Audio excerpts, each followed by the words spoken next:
जयपुर के मानसरोवर दशहरा मैदान में मुख्यमंत्री भजनलाल का 25 फुट का फूका पुतला। जयपुर में अपनी 10 से ज्यादा मांगों को लेकर घुमंतु अर्थ घुमंतु विमुक्त डीएनटी जातियों से जुड़ी हजारों लोगों ने मंगलवार को राजधानी के मानसरोवर स्थित दशहरा मैदान में बहिष्कार आंदोलन किया। डीएनटी जातियों से जुड़े प्रतिनिधियों ने सरकार को चेताया कि अगर उनकी मांगों पर जल्द सुनवाई नहीं हुई तो आगामी निकाय और पंचायत का पूरी तरीके से डीएनटी समाज बहिष्कार करेगा। घुमंतु अर्थ घुमंतु वित्तीय संघर्ष समिति के अध्यक्ष लालजी रायका, घुमंतु अर्थ घुमंतु समाज के प्रदेश अध्यक्ष रतननाथ कालवेलिया ने कहा कि आज डीएनटी के तहत शामिल 50 से ज्यादा जातियों से जुड़े लोग जयपुर में इकट्ठा हुए हैं। डीएनटी समाज का एक ही मकसद है कि उनके लिए अलग से आरक्षण लागू किया जाए। उन्होंने कहा कि डीएनटी समाज में कोई आईएएस आईपीएस नहीं है और न ही कोई हाई कोर्ट और सुप्रीम कोर्ट का जज है, इसलिए उन्हें अलग से आरक्षण दिया जाए। उन्होंने कहा कि राजनीति में भी डीएनटी समाज को 10% आरक्षण मिलना चाहिए। प्रदेश में डीएनटी की आबादी 15% और देश में 10% है, इसलिए उन्हें राजनीति में आरक्षण मिलना चाहिए। अगर किसी जिले में 100 सरपंच हैं तो उनमें से 10 सरपंच डीएनटी समाज से होने चाहिए। आंदोलन के बाद डीएनटी समाज के लोगों ने मुख्यमंत्री भजनलाल शर्मा का 3 फीट चौड़ा और 25 फीट ऊंचा पुतला बनाकर मैदान में जलाया। मुख्यमंत्री का पुतला जलाने के बाद में आपको मुख्यमंत्री को क्या संदेश दिया? ये अहंकारी सरकार है।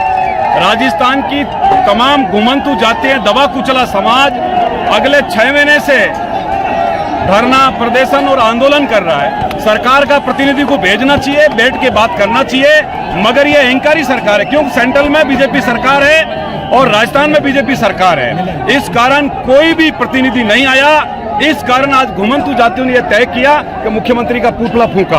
अब मुख्यमंत्री को समझ में आएगा कि मेरे विधानसभा क्षेत्र में, ये सांगानेर विधानसभा क्षेत्र है और ये मुख्यमंत्री जी का क्षेत्र है, और घुमंतु जाति ने ये लाल पगड़ी जो दिख रही है, तमाम घुमंतु विमुक्त जाति। और घुमंतु जाति में पहले भी कह चुका हूं कि ब्रिटिश हुकूमत जैसे लोगों को चना चबा दिया, तो इन सरकार को भी हम सबक दे के रहेंगे और बहुत जल्दी इन सरकार को घुटने बलों पर लेके आएंगे। आगे की क्या रणनीति आपकी?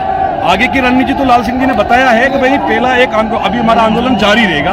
आज मेरे हाथ में मसाल दिया है, आने वाली 1 तारीख को हम लोग भीलवाड़ा में करेंगे, फिर वैसे चित्तौड़ जाएगा, चित्तौड़ से प्रतापगढ़ जाएगा, प्रतापगढ़ से बांसवाड़ा जाएगा, बांसवाड़ा से डूंगरपुर जाएगा। ऐसे करते करते ये मसाल पूरे राजस्थान भर में घूमेगी और आने वाले जो नखायों के चुनाव है उसमें भी आज हमने घोषणा कर दी कि घुमंतु जाति बाइकआउट करेंगे। जब तक आपकी आरक्षण मांगे नहीं मांगेंगे, जब तक आप आंदोलन चालू रखेंगे, जब तक हमारे लोगों को स्थायी घर नहीं मिले, जब तक हमारा 10% जो आरक्षण है वो नहीं मिले, हमको इनसे भीख थोड़ा मांग रहे हैं भाई, हम भीख नहीं मांग रहे हैं। हमने तो सदियों के बाद इतना तो हमें आपको टैक्स ही दे दिया है, तो इनका करना पड़ेगा और ये नहीं करेगा जब तक हमारा आंदोलन जारी रहेगा। और इसके आगे लाल सिंह जी आपको बताएंगे। आप बताइए। आपने देख लिया है हमने आंदोलन का एंड कैसे किया है।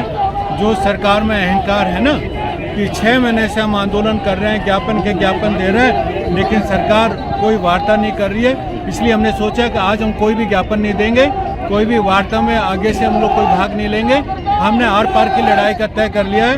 इसलिए 1 अगस्त को जो हमारा भीलवाड़ा में जबरदस्त आंदोलन होगा, हम लोग 15 जुलाई को सद्बुद्धि उपवास करेंगे सब लोग, ताकि सरकार को अकल आए। हमें नहीं लगता सरकार को सद्बुद्धि आएगी। उसके बाद 11 जो हमने पूरा प्लान बनाया है कि हम लोग 11 जो अगस्त है, 15 अगस्त को नहीं करना चाहते क्योंकि देश की आज़ादी का दिवस है, इसलिए हमने 11 अगस्त को हमने ये सोचा है कि घर घर रावण जलेगा, गांव गांव रावण जलेगा। देखते हैं सरकार कब तक रोकती है। अभी हमारा आर पार की लड़ाई का हमने निर्णय ले लिया है, जो भी होगा देखा जाएगा, लेकिन अपने समाजों को न्याय दिलाना है किसी भी कीमत पे, हम उसमें पीछे नहीं हटेंगे। और मैं बोल देता हूँ, ये डीएनटी जातियाँ पहले भी पीछे नहीं हटी थी, अब भी नहीं हटेंगी। खाली इनके संगठन की कमी थी, वो हमने पूरा किया, पूरे समाजों को संगठित किया। अब आर पार की लड़ाई है, देखते हैं सरकार कब तक चलती है और हम कब तक चलते हैं। जैसे आपके कुछ लोग कह रहे हैं कि जिस प्रकार के गुर्जर आंदोलन हुआ था, पटरियां उखाड़ी थी, हाँ। तो क्या आपका पटरी उखाड़ने का भी इरादा है क्या? सरकार को आ सकता है, सरकार मजबूर करेगी। गुर्जरों को सरकार ने मजबूर किया था, इसलिए वो वहाँ पे बैठे थे। खाली आपको पटरी दिखाई देती है, गुर्जरों की स्थिति नहीं दिखाई दी। वो स्थिति हमारी है। आज हमें यदि मजबूर करेगी तो दूसरा गुर्जर आंदोलन आपको 3 महीने में देखने को मिलेगा। और जो हम बोल रहे हैं वो कर रहे हैं, है ना। कोई हम पॉलिटिशियन नहीं है जो हम लोग सरकार को धमकी देते हो। मैं बैंक से आया हूँ, वो भी सामाजिक सेवी है, और बाकी समाज मेरे युवा साथी हैं। जो हम बोलते हैं वो करते हैं। इसलिए आप हिस्ट्री उठा के देख लीजिए हमारी, और जो हमारे इंस्टा या फेसबुक जो हमने बोला है वो किया है। ये जो हमने बोला आपके सामने, पूरी दुनिया के सामने, प्रेस के माध्यम से, ये हम करेंगे। हम पीछे नहीं हटेंगे। हमारे समाज की आज़ादी की लड़ाई है। या तो समाज को मुक्त कराएंगे, नहीं तो कुछ भी हो जाए हम लोग हर बलिदान देने के लिए तैयार हैं।